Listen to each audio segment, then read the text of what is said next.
अध्याय 244 सेरा की निराशा। अचानक बुलावा। ऐसे ही वे छहों पतली गली से उसका पीछा करने लगे। गटर की गंध तेज और भारी थी। ये स्पष्ट था कि यहीं पर शहर की अपशिष्ट सुरंगें जुड़ी हुई थीं। काले बालों वाली लड़की ने सहज रूप से अपनी नाक सिकोड़ ली क्योंकि वह दूसरों के साथ तालमेल बिठाने की पूरी कोशिश कर रही थी। ऐसा लग रहा था कि गंदी हवा उसकी त्वचा से चिपकी हुई है, उसके कपड़ों और बालों में घुस रही है। बदबू दम घुटने वाली थी, सड़ांध और सड़ांध का एक भयानक मिश्रण जो उसके गले के पिछले हिस्से तक चिपक गया था।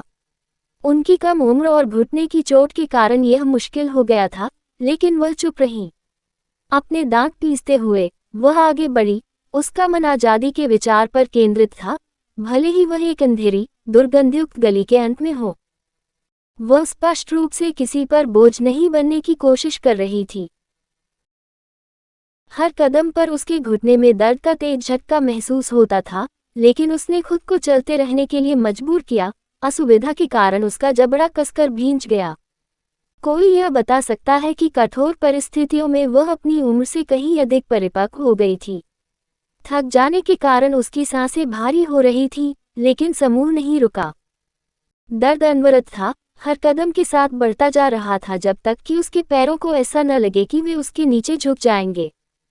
वह पूछना चाहती थी कि क्या वे एक सेकंड के लिए रुक सकते हैं ताकि वह अपनी सांस ले सके, लेकिन उसे डर था कि ओलिवर, जो आगे था, उसे अनदेखा कर देगा और उसे छोड़कर पीछे चला जाएगा।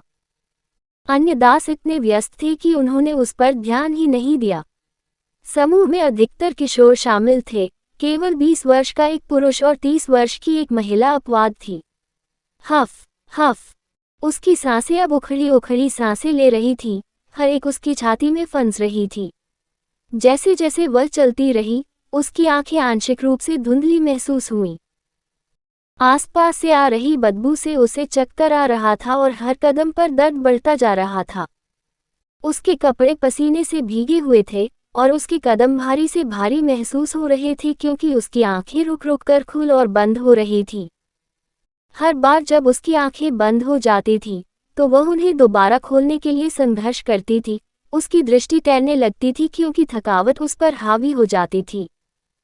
धीरे धीरे उसकी दृष्टि पर अंधेरा छा जाता था और वह जमीन पर आगे गिर जाती थी। हालांकि इससे पहले कि वह जमीन पर गिर पाती, एक हाथ ने उसे पकड़ लिया, जिससे उसका पूरा शरीर ऊपर उठ गया। पकड़ मजबूत थी, लगभग कोमल, और एक पल के लिए उसे ऐसा लगा जैसे वह तैर रही हो, जैसे दर्द कम हो गया हो। वह केवल दबी दबी आवाजें सुन सकती थी, उसने जो अंतिम शब्द सुने वे थे, कितनी जिद्दी लड़की है, बिल्कुल उसके जैसी। और इसके साथ ही वह बेहोश हो गई, कहीं किसी आलीशान कमरे में। मैं अयोग्य हूँ, कैप्टन। आप जो उचित समझें, कृपया मुझे दंड दें। वासोत्कालीन वाले फर्श पर घुटनों के बल बैठा हुआ था। उसके सामने एक कुर्सी थी और कुर्सी पर सेरा बैठी थी। कमरा भव्य था, जिसमें गहरे मखमली पर्दे और पॉलिश महोगनी फर्नीचर था, जो उनकी बातचीत की कठोरता के बिल्कुल विपरीत था। उस पर सेरा की अभिव्यक्ति बेहद ठंडी और खतरनाक थी। उसकी आंखों ने बमुश्किल अंदर पनप रहे जानलेवा इरादे को दबाया। ध्रुल मर चुका था और हत्यारा अभी भी अज्ञात था, वे उसका चेहरा भी नहीं जानते थे। वासोत ने उसकी पीठ पीछे मूर्खतापूर्ण स्टंट की योजना बनाई थी और बुरी तरह विफल रही, जिससे जिज्ञासुओं की प्रतिष्ठा और भी खराब हो गई।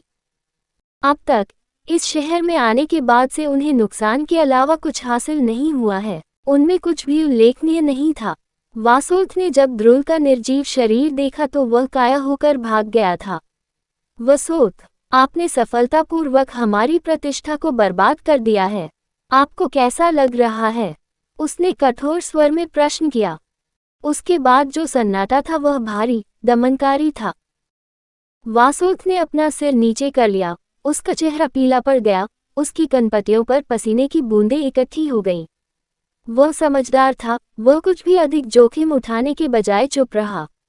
एक बार जब हम मुख्यालय लौट आएंगे, तो हम आपकी सजा के साथ आगे बढ़ेंगे, उसने कहा। उसका लहजा अभी भी कठोर है। फिलहाल अपराधी की पहचान करना और उसका पता लगाना सबसे पहले आता है। उसे ढूंढने के लिए शहर में मौजूद सभी बलों को जुटाएं। चाहे कुछ भी हो, उसने आगे कहा, हमें अपनी सेना का उपयोग करने के लिए शहर के स्वामी की मंजूरी है। मुझे अब और निराश मत करो, वासोत। हाँ मैम। वसोत और भी झुक गया। उसके हाथ बगल में मुट्ठियों में बंध गए, उसका जबड़ा दबे हुए गुस्से से कस गया। उसे गुस्सा और अपमानित महसूस हुआ। एक इंसान की वजह से उसे अपमानित और दंडित किया जा रहा था। ड्रुल के शरीर को उसके पैरों पर फेंके जाने के बावजूद वह अभी भी उस इंसान को महसूस करने में असमर्थ था। ये निश्चित था कि मानव उस समय बहुत करीब था, फिर भी उसकी असाधारण इंद्रियों ने कुछ भी पता नहीं लगाया था। यह विचार उसे कचोटता रहा, एक निरंतर खुजली जिसे वह नजरअंदाज नहीं कर सका। इंसान खुद को छुपाने के लिए किस तरह की तकनीक का इस्तेमाल कर रहा था। जो कुछ भी था, वासोद को उसे ढूंढना ही था। यह एक अत्यंत जोखिम भरा परिवर्तन था। वह जिस परिवार से था, वह अपनी असाधारण पहचान इंद्रियों के लिए जाना जाता था, और यदि मनुष्य उन इंद्रियों से बचने का कोई तरीका विकसित करने में कामयाब रहे, तो ये युद्धों में राक्षसों के लिए एक बड़ा झटका होगा। उसे इंसान को ढूंढना था, उससे रहस्य उजागर करवाना था और फिर तुरंत जवाबी उपाय विकसित करना था, चाहे कुछ भी हो। जैसे ही वह सोच रहा था, दरवाजे पर दस्तक हुई। सेरा ने भौहें चढ़ा दी। उन्होंने स्पष्ट रूप से परेशान न होने की हिदायत दी थी। प्रवेश करें, उसने कहा। एक युवा राक्षस ने कमरे में प्रवेश किया, जो शहर के आधिकारिक गार्ड की वर्दी पहने हुए था और उसके चेहरे पर रूखापन था। गार्ड तेजी से झुका, हालांकि उसकी आंखें तनाव को महसूस करते हुए घबराहट के साथ वासोत और सेरा के बीच घूम गईं। गार्ड ने कहा, मिस सेरा, शहर के स्वामी आपसे और सर वासोत से तत्काल मिलना चाहते हैं। यह अत्यंत महत्वपूर्ण बात है। अत्यंत महत्वपूर्ण मामला। ये किस बारे में है? उसने सवाल किया। मुझे डर है कि केवल शहर का स्वामी ही आपको ये बता सकता है। उसने मुझसे आप दोनों को जल्द से जल्द अपने पास ले जाने के लिए कहा है। वह व्यथित लग रहा था। सेरा की आंखें थोड़ी सिकुड़ गईं। उसने सिर हिलाने से पहले एक क्षण सोचा। ठीक है, रास्ता बताओ। गार्ड ने सलामी दी और उन्हें अपने पीछे चलने का इशारा किया।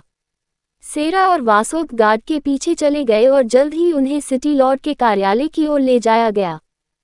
सेरा इस समय सिटी लॉर्ड्स कैसल में एक अतिथि के रूप में रह रही थी, इसलिए उसे अपने गंतव्य तक पहुंचने में अधिक समय नहीं लगा। गार्ड ने 2 बार दरवाज़ा खटखटाया और अंदर से तेज आवाज़ सुनाई दी। उन्हें अंदर आने दो। कहानी खत्म। अलविदा।